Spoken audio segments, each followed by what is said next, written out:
Jace lived alone on a dry and dusty planet at the edge of the galaxy. Most people called it a junk world, a place where old machines, broken ships, and forgotten alien tech were dumped. But for Jace, it was home. He made a living by searching the junkyards and collecting valuable parts to sell. One hot afternoon, while walking through a deep trench filled with old metal scraps, Jace saw something strange. It was half covered under metal sheets and cracked glass. The shape looked smooth and silver, different from the rest of the junk. Curious, he moved closer and wiped off the dust. It was a stasis pod, an old alien sleeping pod, the kind used for deep space travel. The surface still showed blinking lights, which meant the pod had power. Jace hadn't seen one like this in years. He reached out and pressed a button on the side. The pod hissed softly, and steam came out. The top slid open, and Jace stepped back, unsure of what would happen. Inside was a young woman. She had pale, bluish-purple skin, soft and smooth, with a faint shine under the sun. Her hair was long and silver-white, and her face looked gentle, almost royal. Her small elf-like ears twitched slightly as her eyes opened. They were bright and deep violet, full of confusion and fear. She tried to sit up but trembled. Her voice was weak, and her words were in a strange alien language Jace didn't understand. But then she suddenly looked at him, and to his surprise she dropped to her knees right there on the edge of the pod. "I beg you," she said, struggling with human words. "Take me as your servant, please. I have nowhere else." Jace froze. He had seen many things in his life. Aliens, machines, even pirates, but nothing like this. The woman in front of him was beautiful, scared, and clearly from some rich alien world. But now she was asking him, a simple junk scavenger, to take her in as a servant. "No, no," he said, stepping back with his hands raised. "You don't have to do that, you're safe." But she didn't move. Her head stayed low and her shoulders shook as if she was holding back tears. She wasn't trying to trick him. She truly believed this was her only choice. Jace looked around. There was no one else. The pod was real. The moment was real. "All right," he said carefully. "You can come with me, but I don't own you, I just want to help." The woman looked up slowly. There was disbelief in her eyes. "You help me?" "Yes," he said with a gentle voice. "You don't belong in this junkyard. Let's get you some food and shelter." She nodded, still unsure but clearly relieved. Jace helped her stand. She was weak and light, like she hadn't eaten in days. He guided her through the junk paths back to his small metal home. It was built from scrap but clean and safe. Inside, he gave her a chair and poured water into a clean cup.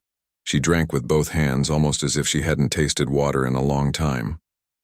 Jace quietly watched her, still trying to understand the situation. Who was she? Why was she in a stasis pod, abandoned in the junk? After she rested, she looked at him and spoke again, slowly and with effort. "My name is Kira," she said. "I was promised to a noble, but he rejected me. They threw me away. It is shameful in my world. I have no place now." Jace frowned. "So they just left you here?" She nodded. "It is tradition. If a woman is rejected, she is unworthy. She must be removed. I was placed in the pod and forgotten." The idea was horrible to Jace. In his world, people were not trash. But he understood that some alien cultures followed different rules.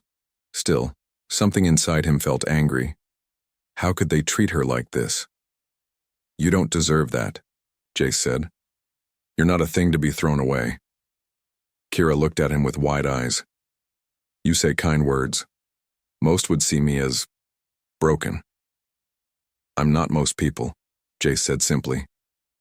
"You're safe here. No one's gonna hurt you." Kira lowered her head again, not from fear, but from something else. "Respect, gratitude. I will do whatever you ask," she said. "I owe you my life." Jace gave a small smile. "Just rest for now. That's all I ask." Outside, the twin suns of the junk planet began to set. In the quiet shadows of metal and dust, a new story was starting, between a human scavenger and a forgotten alien girl who had no place in her world. Until now. The next morning, Jace found Kira sitting quietly near the window of his small metal home. She looked peaceful but distant, as if her mind was far away. She wore a long, faded robe he had found in his storage chest, clean but simple. Even in such plain clothes, she still looked graceful, like someone born into royalty. Jace handed her a bowl of warm food. She took it with both hands and whispered, "Thank you." "You're welcome," he said. "How are you feeling today?" Kira nodded slightly. "Better. The pain in my head is gone and I slept well." Jace gave a small smile. "Good. You needed the rest." For a few minutes they ate in silence. Jace didn't want to ask too many questions, but the mystery of who she was still filled his thoughts. Why would anyone abandon someone like her in the middle of junk? What kind of world did she come from? As if she could feel his thoughts, Kira suddenly spoke. "In my world, I was born into a noble family," she began. "We are known for our bloodline and traditions. When I turned of age, I was promised to a royal male from another planet, someone powerful."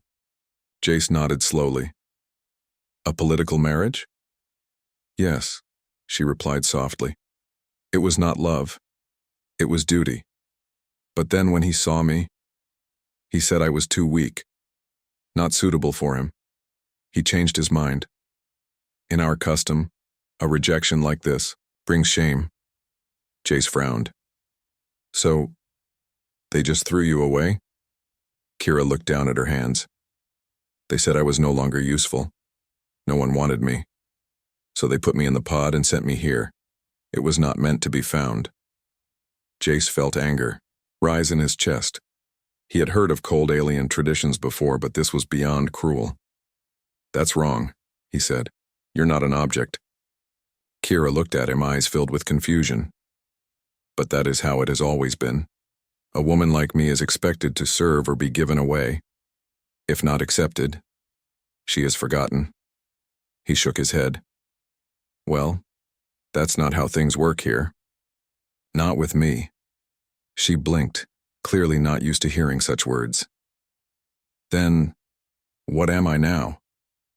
"You're just you," Jace replied. "You don't have to belong to anyone. You can decide what to do with your life." Kira was silent. Her eyes shimmered, not with tears, but with something deeper.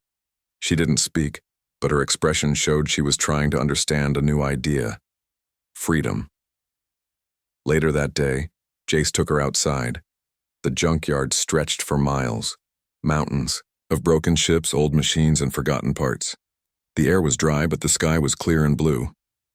"This is where I work," Jace said, pointing toward a pile of scrap. "I collect parts, fix what I can, and sell them to traders." Kira followed him carefully, still getting used to walking again. "You live alone?"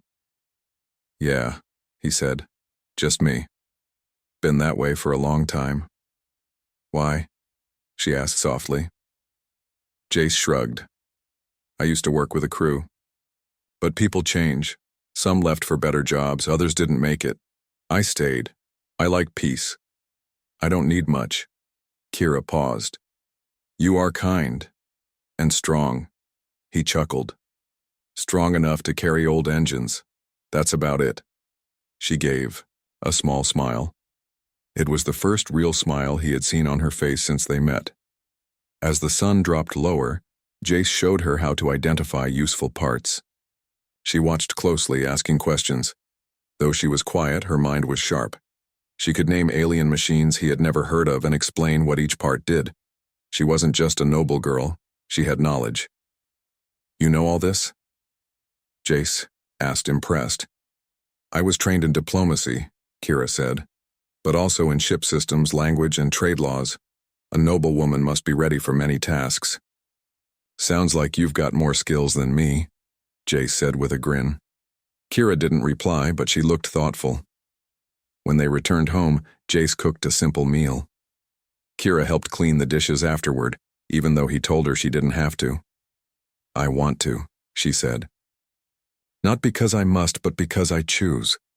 Those words meant something big. Before sleep, she sat beside him near the fire, her voice soft. I still feel lost, like I am floating with no direction. You're not lost, Jace said. You're just starting over. We all do, one way or another. She turned to him. Then, will you let me stay? Not as a servant, but as someone learning how to live free? Jace nodded. Yeah, you're welcome here, for as long as you want. And in the quiet glow of firelight, on a forgotten junk world at the edge of space, a human and an abandoned alien girl began something new, not of ownership, but of trust. The days passed, quietly on the junk world. Kira was healing, both her body and her heart. With Jace's help, she slowly became stronger. She no longer walked with weakness in her steps. Her face no longer held only fear. Each morning, they worked together in the scrapyard.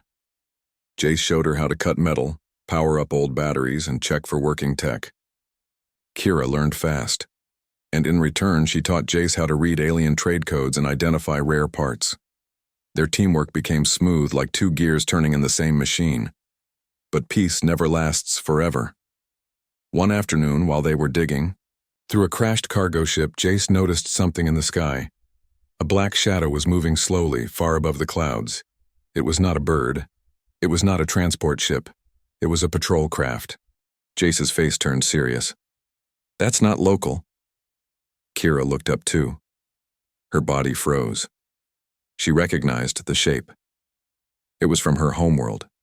Sleek, silent, and fast. A ship made to hunt. They're looking for me, she whispered. Jace grabbed her hand. Come on, we need to hide. They ran back toward the shelter, cutting through rows of scrap metal. Jace knew every path, every corner. He led her through a hidden tunnel into an old storage chamber beneath the workshop. You stay here, he said. I'll handle them. Kira's eyes were wide with fear. No, they'll kill you. They won't get the chance. Jace climbed up and sealed the door behind him. He ran outside just in time to see the patrol ship land near the edge of the yard. Dust blew in every direction. The ship opened, and 3 tall armored figures stepped out. Their armor was dark silver, with the crest of the royal house on the chest plate. One of them spoke in a flat voice. Human scavenger. We're searching for a lost asset, a female of noble blood. You may have seen her. Jace crossed his arms. This is a junk world. I see a lot of broken things. The lead soldier narrowed his eyes. She was last tracked to this area. If you have helped her, hand her over now. This is a lawful order. And if I don't? The soldier raised a weapon. Then we take her by force. Jace didn't flinch. She's not a thing to take, she's not yours. There was silence. Then, the second soldier stepped forward. You don't understand, human. She carries secrets, codes, knowledge. If she speaks to outsiders, it weakens our rule. She hasn't said a word about your world, Jace lied. Still, she must be returned. Jace slowly moved his hand to the device on his belt. If you try to come through my yard, you'll regret it. The aliens looked at one another. Then the leader gave a sharp signal and they turned back to the ship. You have been warned. We'll return soon. Jace watched them leave. Only when the ship disappeared into the sky did he go back down to the hiding place. Kira rushed to him. You're safe? They left, Jace said. For now. Kira sat down, shaking. I didn't think they'd come. I thought they forgot me. They didn't forget, Jace said. They just didn't care. Until now. Why now? She asked. He thought for a moment. Maybe something changed. Maybe you were more important than they realized. She looked away. It's true. I was trained in High Council protocol. I know codes and names of secret envoys. They must want to make sure I never speak. Well, you're not going back to them, Jace said. You have a choice now. Kira hesitated. I'm tired of running, but I'm also tired of hiding. What do we do? Jace looked out the small window. The sky was red with the setting suns. We prepare. We watch the skies. And if they come? Again, we don't hide, we stand. Kira stared at him. You would fight for me? I already did, he said calmly. And I will again. She felt something heavy lift from her chest. For the first time, someone didn't see her as a burden, or a tool, or a shame to be hidden. He saw her as a person worth defending. That night, as Jace checked the outer traps and charged the defense grid, Kira stepped outside and looked up at the stars. Somewhere beyond those stars was a world that had rejected her. But down here, on this dusty junk planet, she had found something far more valuable. A home.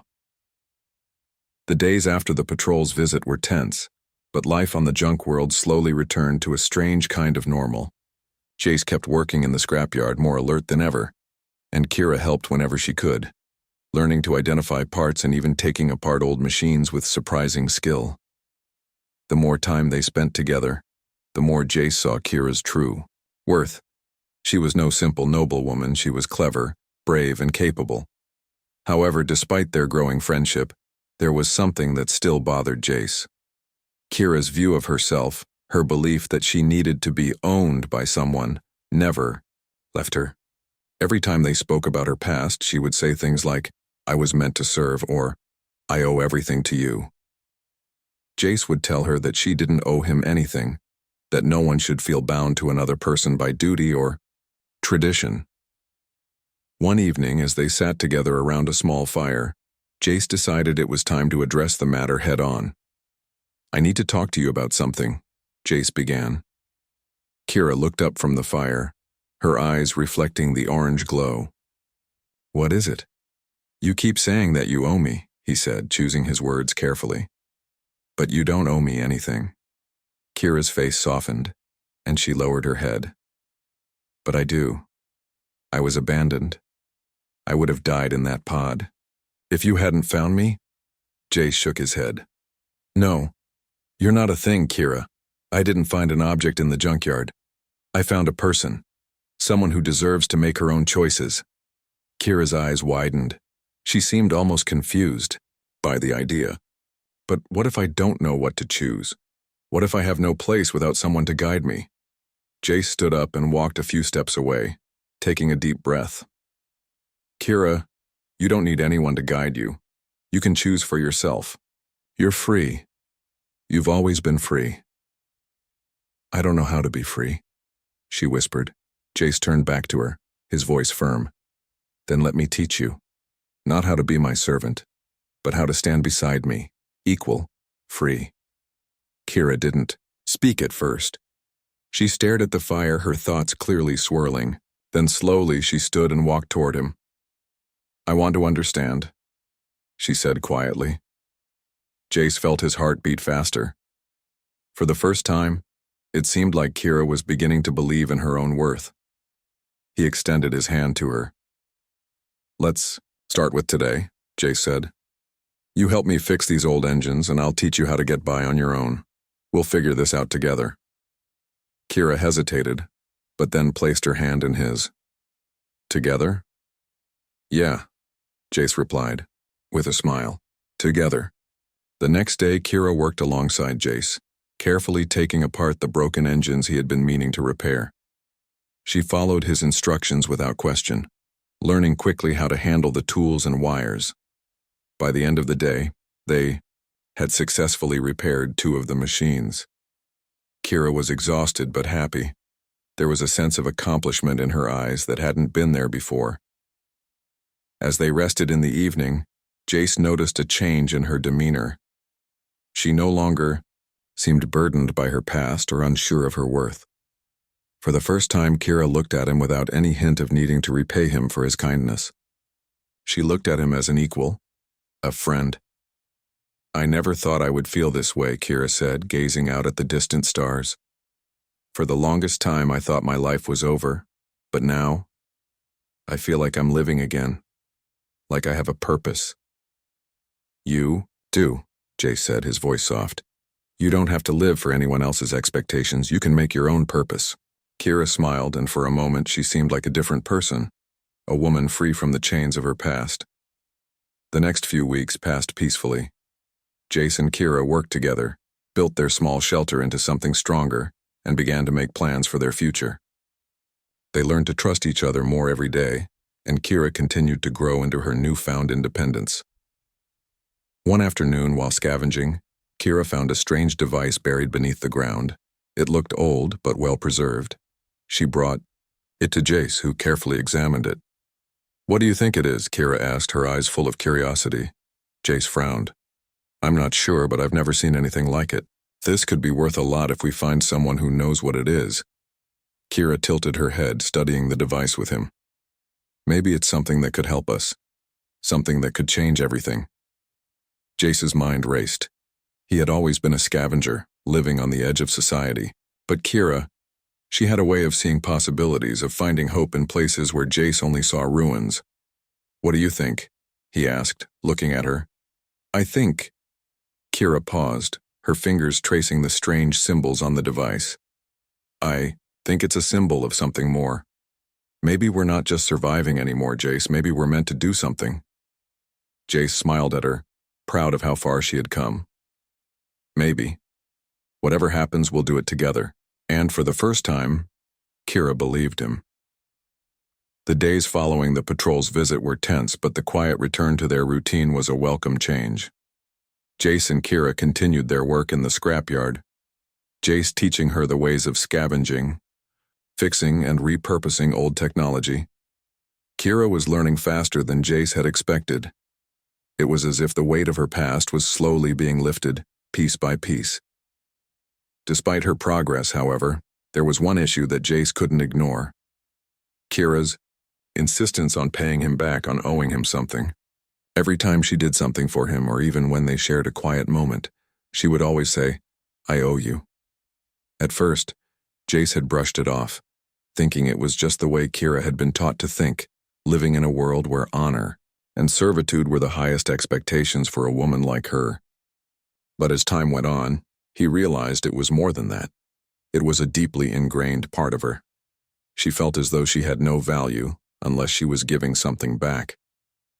One evening, as the sky turned orange and the stars began to appear, Jace decided it was time to have a conversation with her. "Kira," he said, his voice calm but firm, "we need to talk." Kira, who had been organizing some old tools, looked up at him, a soft frown on her face. "About what?" "This," Jace said, gesturing between the two of them. "I know you're grateful, but you don't owe me anything."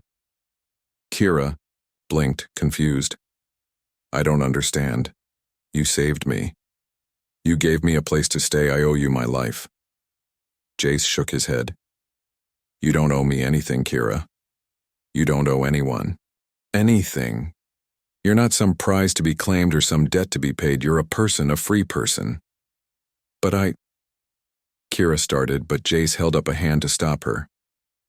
"Listen to me," he said gently but with conviction. "I didn't help you because I expected something from you. I did it because it's what anyone should do. And I want you to understand something. You're not my servant. I don't want you to be." Kira stood silent, her thoughts clearly turning over in her mind.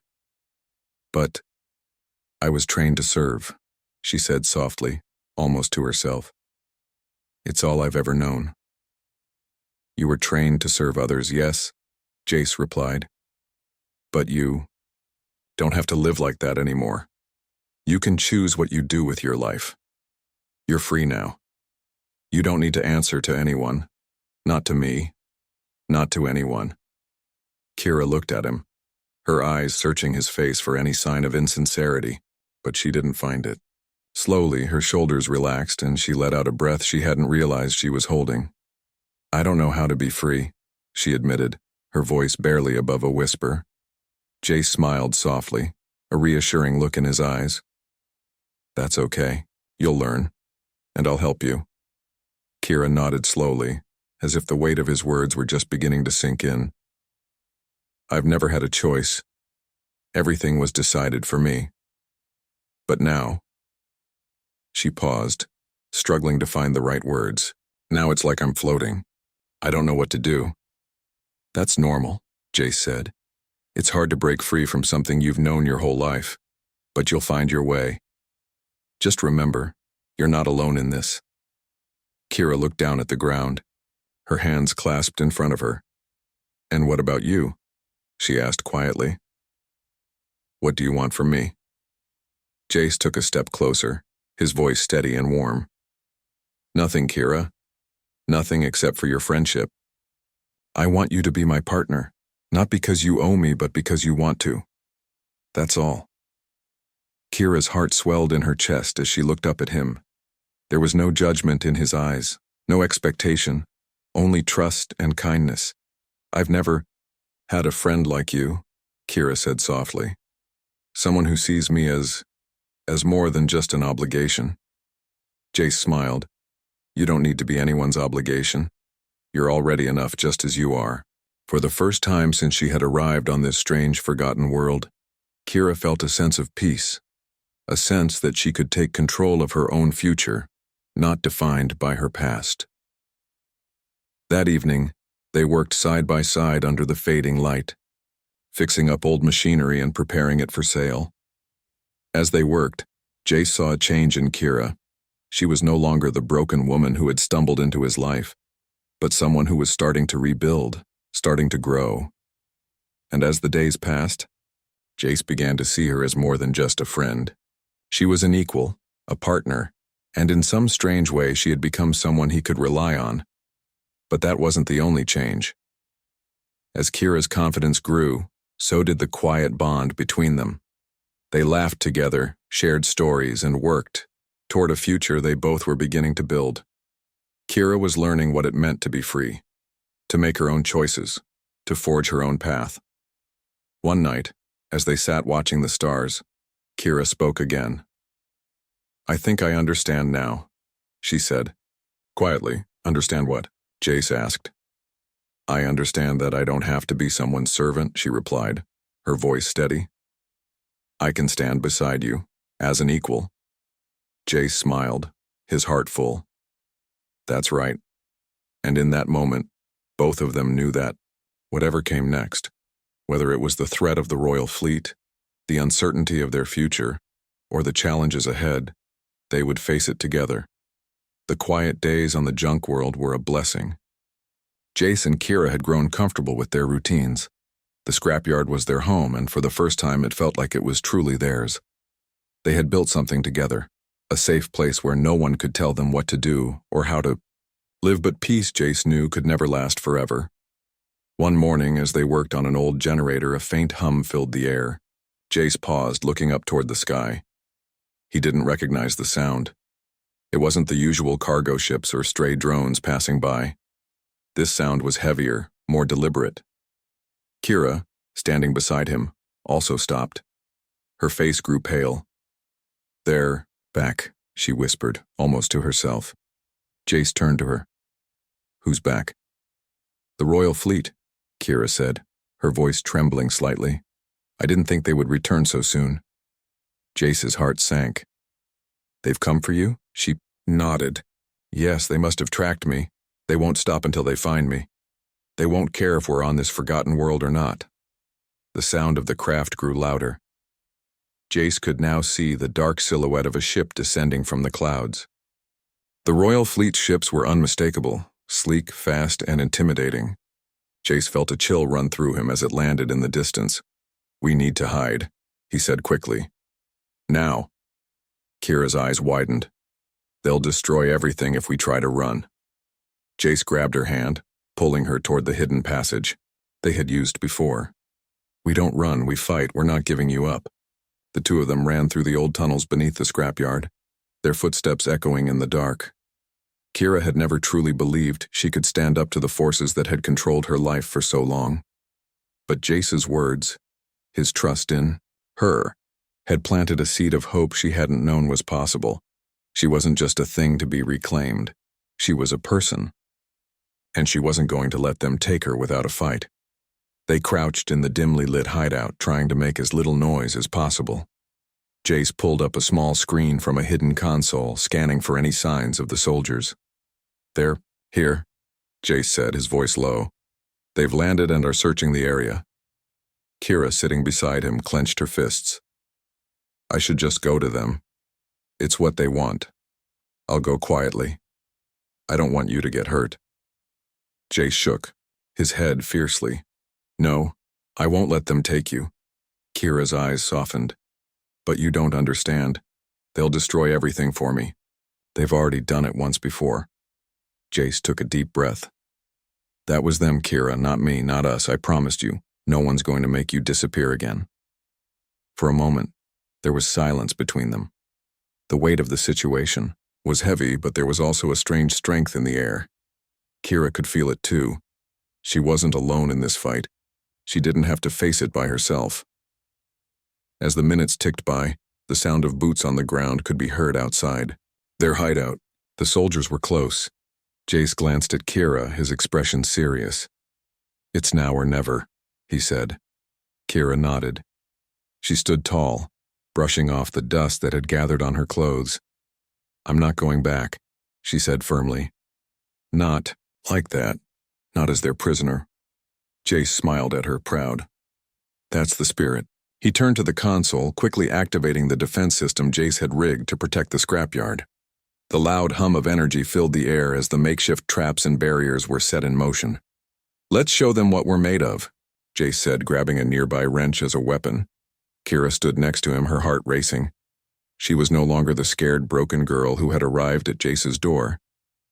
She was someone with a purpose, someone who was ready to fight for her future. They stepped out of the hiding place and into the chaos. The soldiers were already combing the scrapyard, searching for signs of life. The lead soldier, tall and menacing, turned as they emerged from the shadows. You again? The soldier said, his voice cold. You think you can stop us?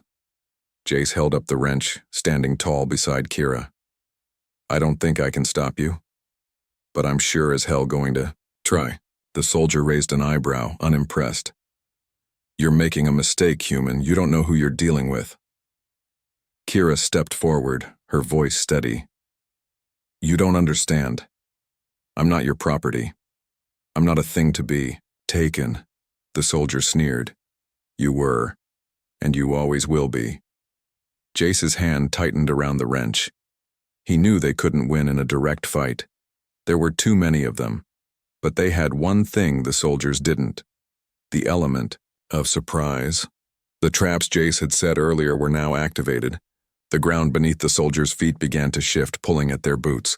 Metal walls rose from the earth, blocking their path. Now, Kira! Jace shouted. Kira sprinted forward, using her newfound strength to tackle one of the soldiers. To the ground. She disarmed him with a quick twist of his arm, her alien training kicking in. The fight was chaotic, but Jace and Kira worked as a team, outsmarting the soldiers with quick movements and clever tactics. They couldn't overpower them all, but they could hold their own long enough to make a break for it. As the soldiers regrouped and realized they couldn't capture Kira easily, they retreated, shouting orders to their team to regroup. You won't escape, the lead soldier warned. We'll be back. Jace and Kira stood together, catching their breath. The scrapyard was still theirs for now. But Jace knew it wouldn't last long. The royal fleet wouldn't give up easily. We're not done yet, Jace said, looking at Kira. Kira nodded. We'll fight again, and this time we won't back down. The morning after the confrontation with the royal fleet, Jace and Kira sat together at the small table in their shelter. The air was thick with tension, but there was also a new sense of determination between them. They had fought, and though the battle wasn't over, they had proven something to themselves. They could face what came next, together. Jace poured 2 cups of water, handing one to Kira. She took it, her fee, hers brushing his as she accepted the drink. She looked at him for a long moment, something changing in her expression. You're not like anyone I've ever met, Kira said quietly, staring into the cup as if the words might make more sense when spoken aloud. Jace raised an eyebrow. I'm not sure whether to take that as a compliment or a warning. She smiled, a small but genuine smile. It's a compliment. You gave me something I didn't think I could ever have again. Hope. Jace, leaned back, taking a sip of his water. I didn't do anything special. I just didn't treat you like a prisoner or a slave. You're a person, Kira. You've always been. Kira's face softened as she looked at him, and for a brief moment, Jace could see the vulnerability beneath the strength she had been building. She was learning not just how to survive, but how to trust again. It's strange, Kira said after a pause. I've spent so much of my life believing I was nothing but a tool to be used. A political pawn to be traded for alliances or a symbol of shame when I was discarded. You're not any of those things now, Jace said, his voice firm. You're your own person, and no one can take that from you. Not now, not ever. Kira looked down at her hands, her thoughts deep. I'm still learning how to believe that. But I want to. I want to believe that I can be more than just what they made me. Jace gave her a reassuring smile. You're already more than that. And I think you'll keep proving it to yourself.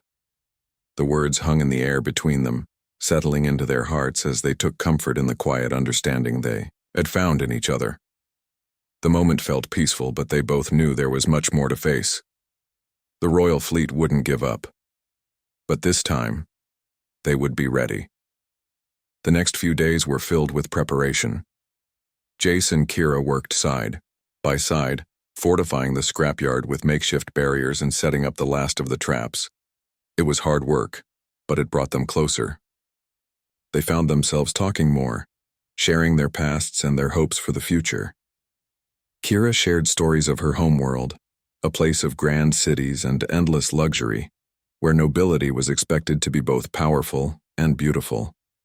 She told Jace about the traditions of her people, how daughters were taught to serve, to submit, to be silent in the face of rejection.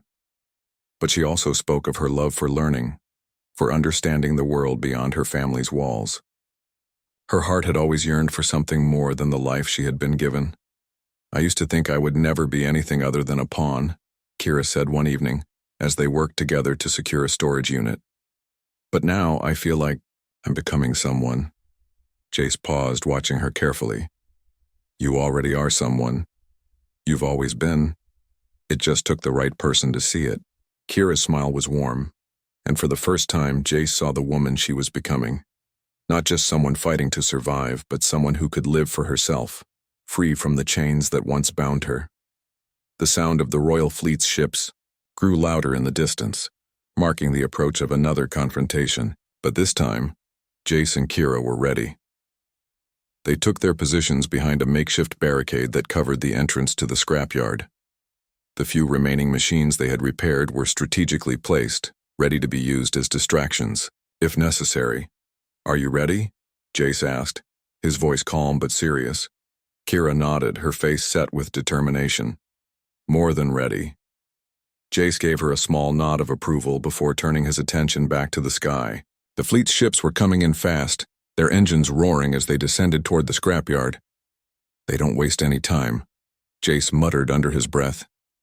As the ships touched down, soldiers poured out, their heavy boots pounding against the ground.